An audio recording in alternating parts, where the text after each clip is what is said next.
gonna take some time, but I will make you mine. I'll go the extra mile. I'll do what needs to be done until the race is won. I'll go the extra mile.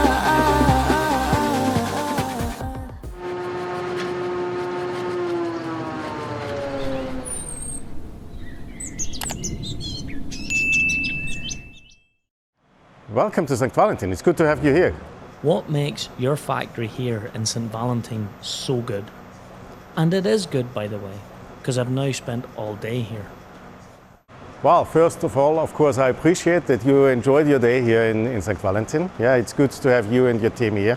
I think what we're trying here in the CNH factory is just to take care about our customers. I think what we have also as our values at CNHI, customer first, is something that we are really driving in our day-to-day business. I think this is important on one side. On the other side, I think it's for us part of our DNA, because we have a lot of people here on site that are also coming from an agricultural and farming background. Yeah, we have, maybe you met today a few people who are working also part-time on a farm. Yeah, for example, the guys that are working in the customer quality audit, they all have a tractor at home. You will also talk to the quality manager. Yeah, he is also driving at home a Steyr tractor. Yeah, so it's not that we are talking about theory when we are talking about our customers' feel.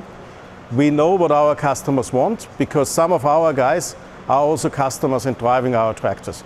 I always say my logistics manager, for example, he's coming from a farm, yeah, and he is, let's say, in the harvesting season on the weekend, he's not working for tractors but with tractors. I think this is what makes the difference, yeah, that we are really taking the customer first. In St. Valentin in general, we are roughly 900 people. Of which 650 are working in the plant, so in the manufacturing area, which is where I'm responsible.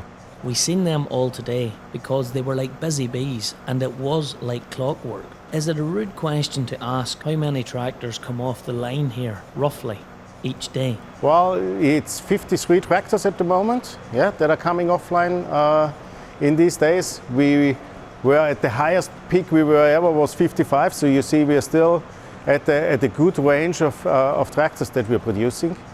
More and more high horsepower tractor. Yeah, so our customers are more demanding the high horsepower tractors. And this is where we also see the biggest growth, also of course here in the plant. You know, of course, when guys as you are coming, we look on the things that are already running well. And there are a lot of things that are already running well. But me and my team, we are focusing every day on the things that we still can do better. Yeah? And this is where we are focusing on, yeah, always to raise the bar of what we are getting out of this factory. And this is also where we are trying to engage all our employees. We are really working hard with them to get suggestions from the employees what we can do better. And we have roughly on average every day one suggestion from one of the employees what we can do better in our process, and the people are then also themselves implementing these things, yeah, to get better and better every day, because we only the sky is the limit for the quality for our customers and for streamlining the process and have tractors that are coming offline in a perfect way. As a manufacturing global product, CNH are operating what is known in the industry as JIT, just in time. I'm assuming this factory is no different. You have a lot of components arriving almost just as you need them. It's absolutely a challenge. In this factory, I'm not building 2 tractors a year that are exactly the same, because all are as the customers are specifying them. For all the logistic just-in-time processes, a big challenge, because you need exactly these parts on the assembly line when we need them for this specific tractor, for this specific customer. Also for the quality that we are getting out, because the guys on the line, they need to focus on what they are doing, which is screwing the things together. They should not think about which part number do I need, can I mix up part numbers. They should focus on assembling the right parts, first time right, on the machine. It's not just about the assembly line. All the processes that are happening to the left and to the right, the robots, etc., and the men that are bringing all those little bits right there so that they are there for that tractor at the particular time it's needed. Correct, and this is where we were working on very hard. It was a journey over 15 years. What you're seeing now is not the result of a couple of months, but of 15 years hard work, continuous improvement, getting really just in sequence, just in time principles everywhere. For example, I have only on stock here inside the engines for 1 day. All the rest is coming just in time towards the assembly line when we need it. I understand. Nobody wants to talk negatively, but what happens when it does happen?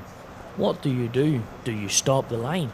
Well, what we are trying is to understand as much as possible in advance which are the critical components. So we are screening every day the critical components for the next 3 days, and we are trying to build our schedule based on that it does not happen what should not happen. Let's say to work preventively, and I think this is one of the key elements we are trying to apply, that we are not hit by surprise. Of course, if something goes wrong, sometimes we need to stop the line. Now, let's say we have a quite good and stable system to avoid these kind of things. We are now at the end of the line. Yeah, so everything here starts exactly 1 day before, when the driveline is put on the line, and then engines, front support, axle is assembled, and then we are going through all the things that need to get painted down till the paint job. For the paint job, we are filling the oil into the transmission, then we're doing the painting.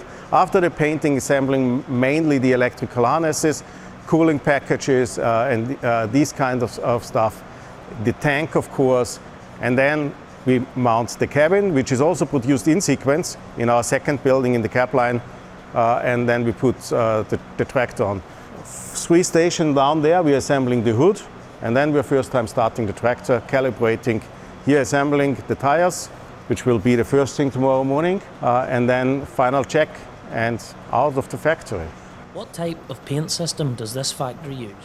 We are using a monolayer, applying one layer of paint in our paint shop. We were also doing a lot of investments in our paint shop in the last years. There is a big improvement also in the quality of the paint in the last years. When you say improvement in quality, can I ask, what exactly do you mean by that? Better gloss and mainly durability. Yeah, because of course this is what is important also for the customers, for the resale value as well, because the durability, of course, of the paint is there one of the key elements. So historically, this factory would have been better known as the Steyr factory. How was the progression, through the years and the acquisition and the CNH brand all coming together? Was that exciting? Absolutely, yes. We are really proud that we are producing all 3 brands, New Holland, Case IH and Steyr brand. For me, my first contact was with the Steyr brand. What's the reason for that now? My father was already also working in this factory. We by the way, have quite a few people that are here working in the second or even third generation already. I think this is also something important. Yet the next generation again starts here, which is also, I think, a good signal for the working environment. We are absolutely proud of producing all 3 brands worldwide, so they are going in all countries around the globe. As an Austrian man, we would expect you to be very proud of this tractor that's behind you, because it carries a lot of heritage here. For sure, and I always say this is one of the fantastic things working in this company, especially in Austria. You see mainly Steyr tractors. You always have the connection of what you're doing during the week is driving on the weekend on the fields, and at the end we're feeding the world. Let's say motivation, I think, also for a lot of people working in our company. But the reality is the Case cab is essentially the same. They've came together. They've created this tractor that's got the best of all the 3 brands throughout time. And I see that as a big strength. It's good to produce here high quality tractors in all 3 brands. It's key for the factory, and this is key for all of the people that are working here. But it's mostly with Case. The highest share of our production has Case IH, yes. 90% is for EMEA region. But our tractors are also going to Japan, Australia, New Zealand, the HD and the new Puma to the US, they are going everywhere. Historically, of course, the first Steyr tractors were built 1947 already, and since the 70s in these buildings here. Having a tractor production facility in the countryside makes a lot of sense because, as I said before, we still have part-time farmers that are working here. So I think it's actually one of the good things and strengths to be not in the middle of a big city. How big is this facility? We have 32,000 square meters under roof. So in total it's 180. That's a lot.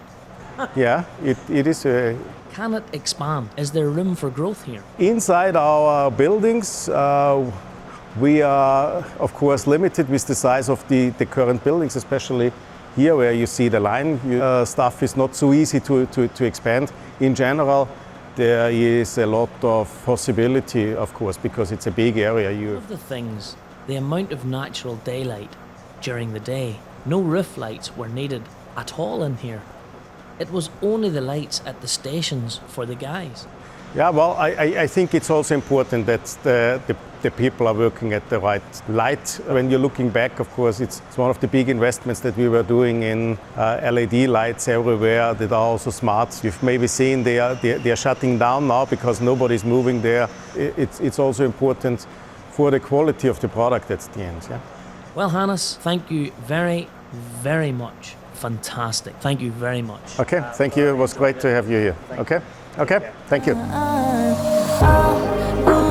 What needs to be done until the race is won? I'll go the extra mile.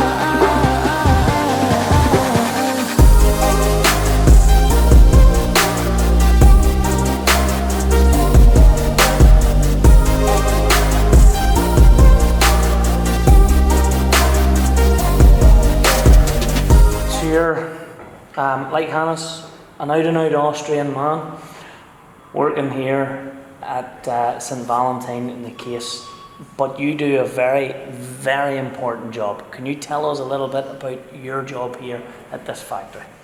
Well, my job as a quality manager here on site in St. Valentine Tractors plant is very diverse. You know, it starts with receiving new drawings, receiving new parts, doing the initial sampling to make sure the quality is right from the very beginning. Then, of course, it goes through the production cycle to make sure all the production setup is right to produce quality, because our aim is not just to make quality at the end with all the checks we are doing. Our aim is to produce quality with every single work step that our people are doing. So I'm following them, making sure that the people know what to do, how it's been done right.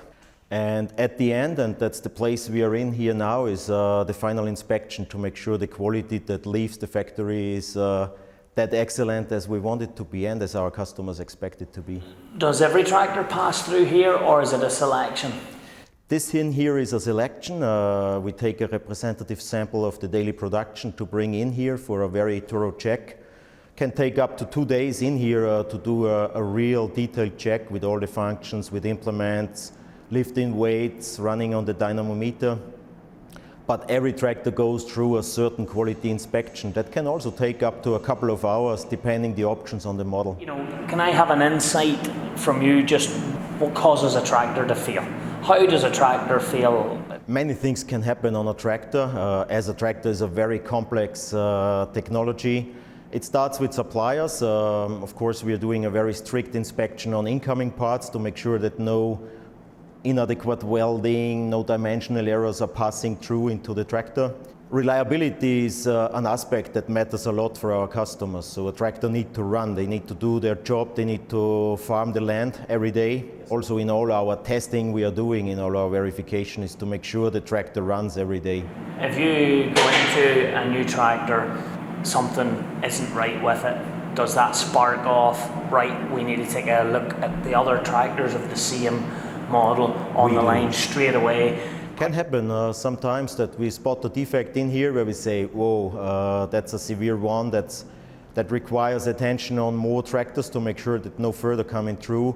Also the other direction, tractors that have been handed over to sales already, that are still here in our premises, We're gonna go and look them again, we're gonna check them again, we bring them back to the factory to make sure the quality is right. I think I was having a drive earlier on a brand new 260 actually, just off the line, but also one that had been out getting ours on at a demo tractor that was probably back in doing exactly what you talk about, giving it a check through. So if you went out and seen a batch of products arriving in with a defect, is that just a straight up, nope, send more?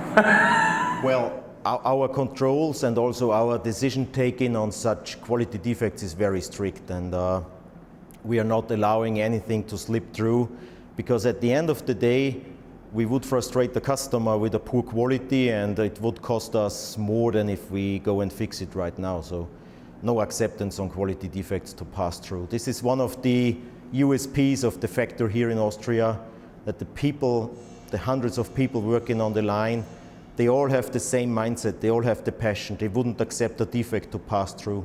That is not in question. There's a great humble feel about this factory. That comes from the top down, so obviously yourself and Hannes are doing a great job at keeping that mentality running through the plant. Absolutely. Hannes and I, and also the higher management on a wider scale, we are completely aligned about the need to have quality to fulfill the expectation of our customers. Not just to fulfill them, but also to try to exceed the expectations, because it's continuous development. A tractor that was maybe good enough 5 years ago is no longer good enough today. We are under evolution also in the quality aspect. So when the research and design engineers come up with a new tractor, when they come up with the new concept, a new cab, all these new parts, and they sit you down and they tell you this is what's going to be running through the factory, are you like, oh, does that get you nervous? Because you have a lot of work to do. That's what we are having teams for, and dedicated functions. For example, we have people also from the quality team, my team members, and sometimes myself even, that attend design reviews to hear from the design engineers what will be the concept, what is the idea, and they start to think with other colleagues, what do we need to do to make quality right from the very beginning. So is a Case tractor made in Austria the best? Because it's the combination of people with the right mindset and passion, the suppliers doing the right things to deliver only good parts here to Austria, and we do the right thing from quality aspects to make sure it leaves at the end in the right quality. So you're saying yes, politically correctly. Yes, absolutely. Did the Optum pass her test? Is she good to go? This one is good to go, definitely. And tomorrow we will look another one that will be as good as this Oh, one. confidence, confidence.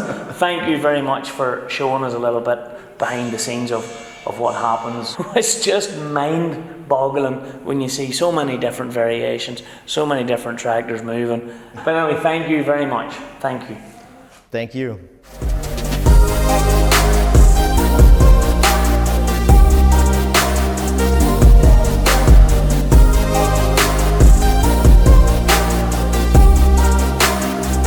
Put your faith in me, let yourself believe that I'm all you need. I'm all you need. I'll make you see that it's you and me. Gavin, that's a bit of a strange Austrian name.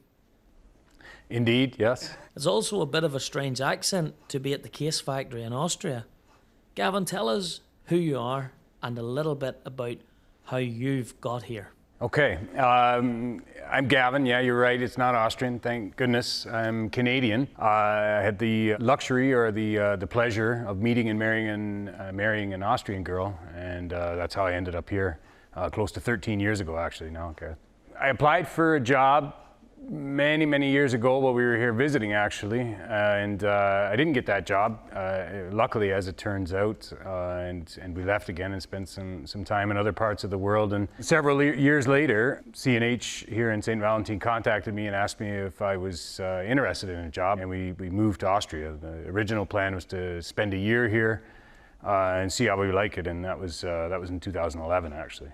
And like, fast forward, you are the man in the know to get stuff done, to get us out and around all day with the cameras, and you know this place literally like the back of your hand. I know you looked after us today So what's your role currently? Well, thank you. It's very flattering, not altogether true, but it's part of what I do, yeah. Making sure that everybody's trip here to St. Valentin is the best that it can possibly be. Indirectly as well for every tourist or every visitor that comes here through our visitor center where we are right now. Like I told you today, we get somewhere between 10 and 15,000 visitors a year, which is a mammoth undertaking trying to get all of these people through the factory and satisfied and then on their merry way. Luckily and subsequently, I'm also responsible for our commercial training team who travel throughout Europe and deliver face-to-face trainings with people at dealers, at fairs and this type of thing to get the message out there about the product and particularly the new things that have come out with our products. And I'm also responsible for a team of hardworking chaps who we call our sales support team. And they're the ones you see out with the lorries throughout Europe, delivering the message, supporting dealers, as well as field events and a lot of other things as well. One thing that I can say, you know, and being blessed in the luxury of visiting different factories throughout Europe and further afield, there's a lovely feeling about this factory. And one of the things is, I was upstairs earlier and I looked out of a window and I was looking into farmland, looking at fields. This site here in St. Valentin is really, as we would say, in the middle of the countryside as such. And I think that just gives it a really lovely feeling. It does give you that feeling of a close-knit community. And I think you were telling me about, you know, even a lot of workers here, you start early so you can finish early. Yeah, no, absolutely. I mean, the area is pleasing for me as well, to be honest. It reminds me a little bit of back home in Canada, you know, a bit of countryside. But you're right, yeah, the workers here, there's a good portion of them, somewhere around 35% of the guys actually working here are still involved actively in agriculture at home. Yeah, obviously this can generate a lot of positive things. The greatest of which is knowing actually with what they're working with, yeah, and the importance of the quality and everything, yeah, the fit and finish and so on. It's absolutely a huge asset, yeah, and you're right, we start here quite early. The guys in production are here before 6 o'clock in the morning, which allows them to finish quite early as well, which is in various times of the year, yeah, harvest season, haying season, whatever it might be, allows them, particularly when there's lots of daylight left, to leave here and to head home and to carry on with their farming activities. Yeah, I think this comes from historically, this is the way it's been, and it's remained so, and it's proven to be effective. Well, not to be too contentious for you, but it's a well-known fact throughout Ireland and the UK, if you're buying a Case tractor, make sure it's made in Austria. Those are the golden rules. That's what everybody says. You want to make sure it's made in Austria, and so much so in all of the Case tractors I have driven up until now, you can always see when you look in the door, made in Austria. A great selling point. But I think when you have a workforce, as you described, that's absolutely dedicated to the brands and product, what more could you ask for? I don't know. I mean, I think we should definitely, or we do definitely take that as a compliment. This is probably something that the lads out of the plant would be able to better elaborate on, yeah, as to why. Like I said, we certainly have set benchmarks here, and the quality and the processes and so on that we integrate or have developed and integrated here in St. Valentin are definitely looked at and taken over by sister facilities as well. But like you say, our quality here does, its reputation precedes itself. It's just so busy, so slick in there when you watch everyone working, but it all just seems to come together. Yeah, it's great to hear you say that, actually, because I think guys like me or people who are in there every day take it a bit for granted, you know. It's something you see every day. you lose the ability to appreciate how great it really is. You know, you're not wrong. There's a huge amount of logistics effort, organization, planning, all of these things to even get started. Yeah, before we put that tractor on the line, before when we were looking, you know, at the tractor A going to Poland, the one right behind it going to somewhere in Great Britain, and the next one to Germany. You know, there's extreme and complex processes and effort that needs to be made in the background. But Gavin, thank you very much. You have been an absolutely fantastic host. You have went above and beyond, took us around, and made it all seamless. As well, thank you for your kind words. Thanks for visiting. You and your team have done a very professional job, and we enjoyed hosting you. Craig didn't die, so that was a start. Yeah, we're super chuffed about that. Thank you, Craig, for not dying.